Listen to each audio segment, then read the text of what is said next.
Hello, and welcome to the Audio Healing Mission podcast. I'm Ultimate, your friendly neighborhood clinician. Today's episode is Empowering Women Through Spiritual Growth and Transformation with Nikki Kates. I want to welcome Nikki to our platform, and we are very honored to have her. She's a beacon of empowerment and transformation, specializing in guiding women through spiritual growth and overcoming life challenges. Welcome, Nikki. Thank you so much. Thank you so much for having me. I appreciate you being here. So, before we get started, I like to ask all of the guests if they could tell us about a recent book they've read or something that's inspired them or what they're watching on television. Absolutely. So I love this question because I'm an avid reader. Two of my top strengths have to do with taking in a lot of information and learning. I love to learn.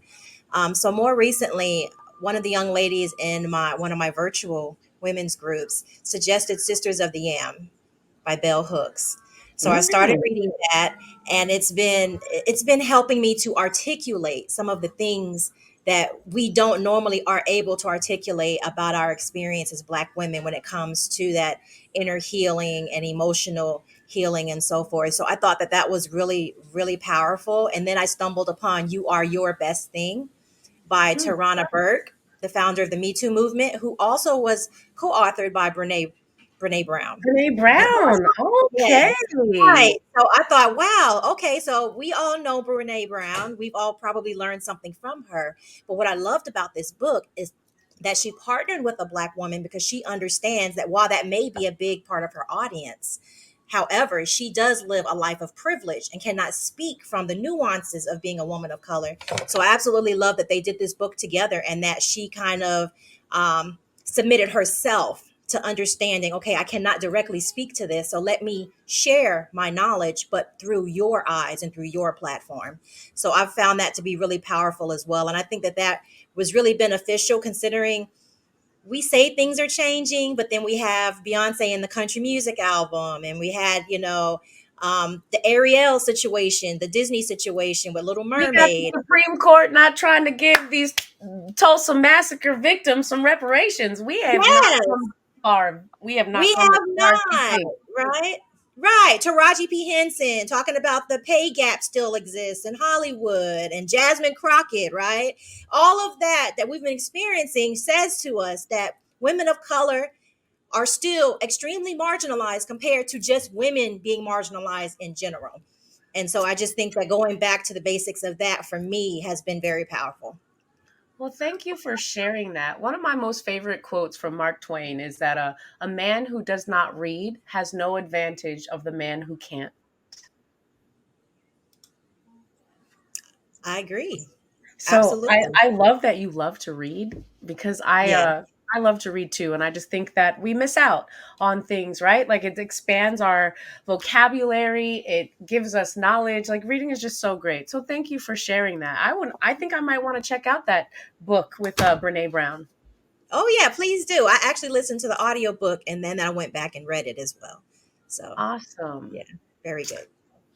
Can you take us through your personal journey that led you to specialize in empowering women through spiritual growth and transformation?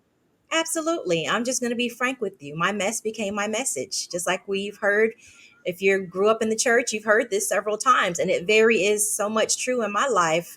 Just starting in my teens as a mixed racial young woman, confused, feeling rejected, not sure where I fit in, and then becoming a teen mom and wife on top of that. It was just a lot of lack of self love, self awareness. I didn't have much self value or self management at the time.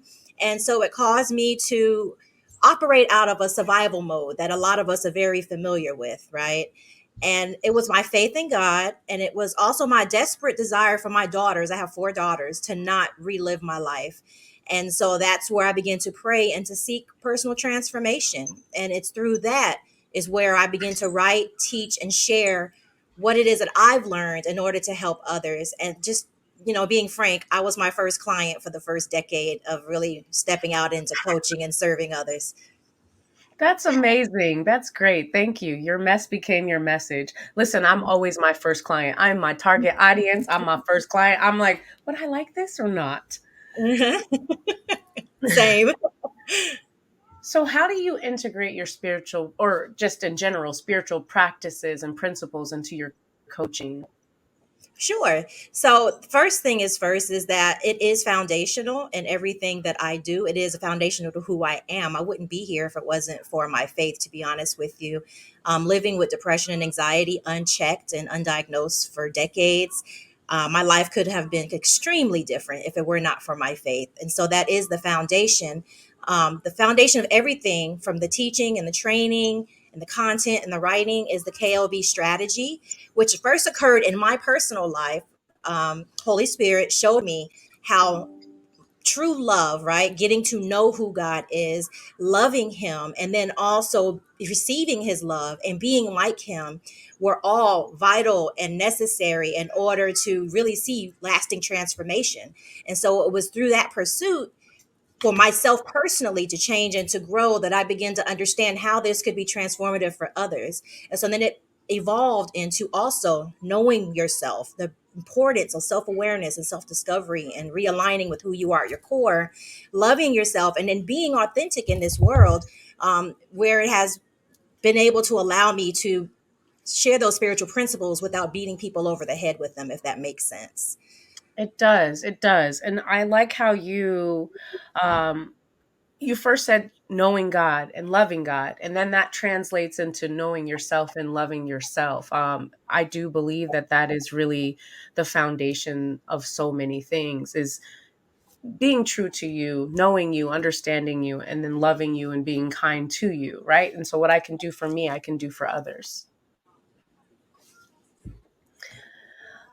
So your expertise includes leadership and development and strategic planning. How do these skills intersect with personal growth and transformation? Yeah, so the foundation of my journey of self leadership is really what it comes down to. Self leadership, self management is based on one, spiritual principles at the basis, positive psychology and personal development. I did devour a whole lot of self help books back in the day as well as recently. And business principles. As a certified project manager, I started to see how we could apply those principles in our everyday lives, in our personal projects, and everything that we do, right? So, leadership development requires self knowledge. You know, there is no strategic planning without clarity and intentionality. And all of those things also translate into our personal lives as well as the work that we put out into this world. So, our bottom lines, just like in a business or an organization, requires that we are clear on where we're going, where we're starting. Are we staying in alignment with that? I love that you talk about positive psychology and business principles, because I do think a lot of the things that we do, if we moved like it was a business, right? And sometimes I'm a therapist and I have couples a lot. And I tell couples, like, a marriage is just like a business. Like, you can operate in the marriage and that relationship like a business, and taking some of those business principles that are successful can help you be successful in your relationship. Absolutely. I completely agree with you. And it's so crazy to me because even like studying human resources and things like that, you can always find something that runs parallel either to a spiritual principle or to something that could also translate into your personal development as well. Yes, indeed. What are some common challenges you help women overcome in their journey towards clarity, self love, purpose? Sure. So, what I've come to find out is so I do host meetups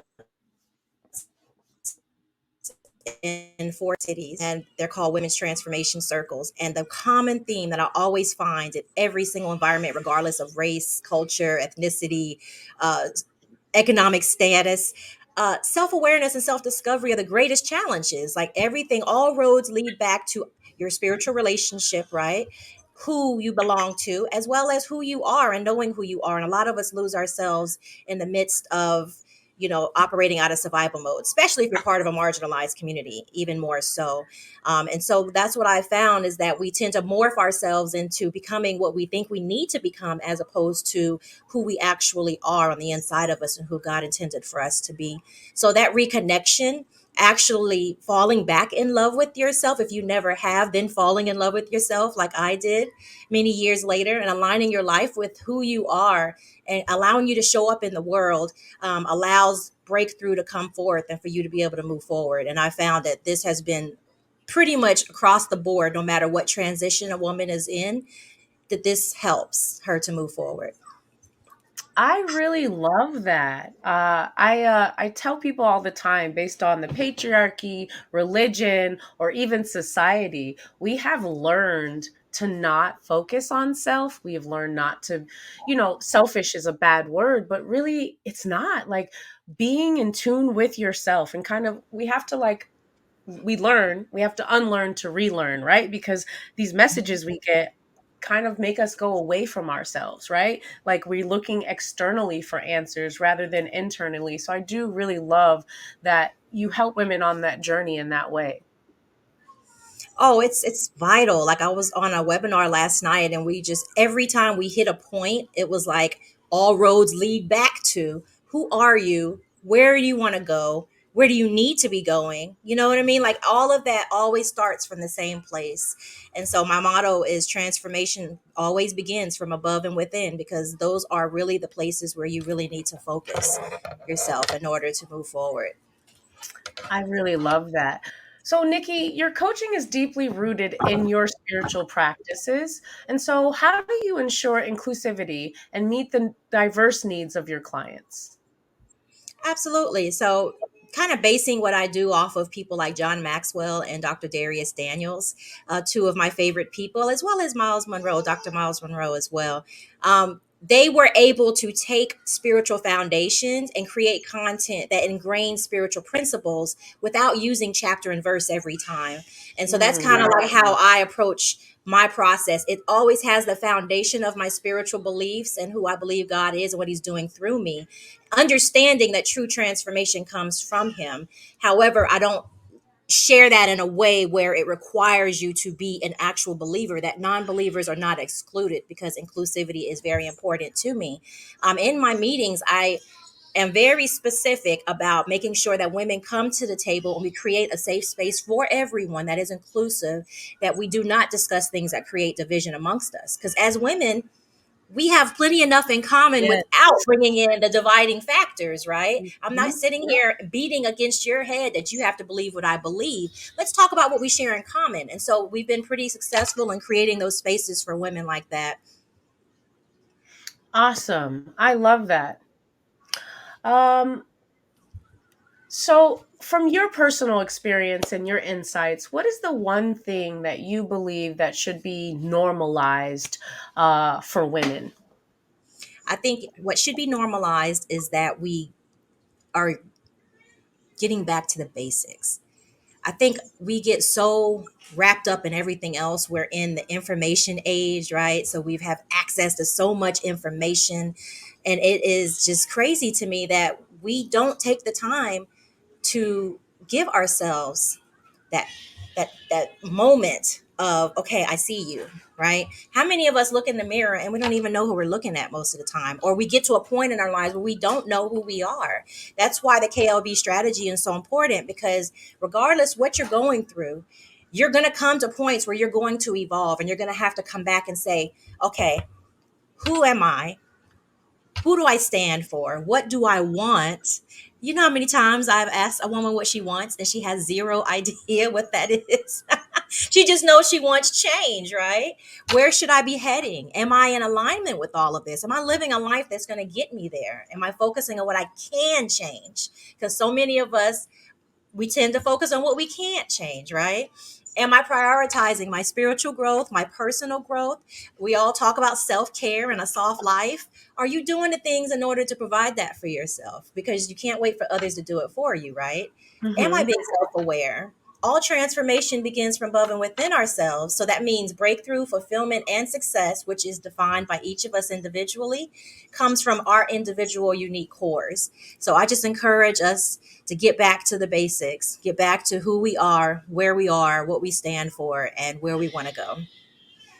So you said that sometimes when you ask women what they want, they don't know. I also find it very interesting when we ask people who they are. Sometimes they don't know either, and they just give us titles, or they give us, I'm a mom, I'm a this, right? But that's not who you are. Mm-hmm. And so I love that. You've mentioned the KLB strategy a few times. Can you just tell us a little bit more about that? Absolutely. So the KLB strategy is no love be. Like I mentioned before, obviously in a spiritual relationship between you and the Lord, knowing who He is vital to understanding who you are and why we are here and His expectations, right? Loving Him and then receiving His love, because sometimes, I'm going to say a lot of times, a lot of us don't feel loved like we think we should because we're expecting something from people that they cannot give to us. But with God, His love is unconditional, it's undying, it's always faithful, it never changes. And that's a love that all of us need to experience in order to show up in the world as loved people, right? Because we all have heard the saying that hurting people hurt people.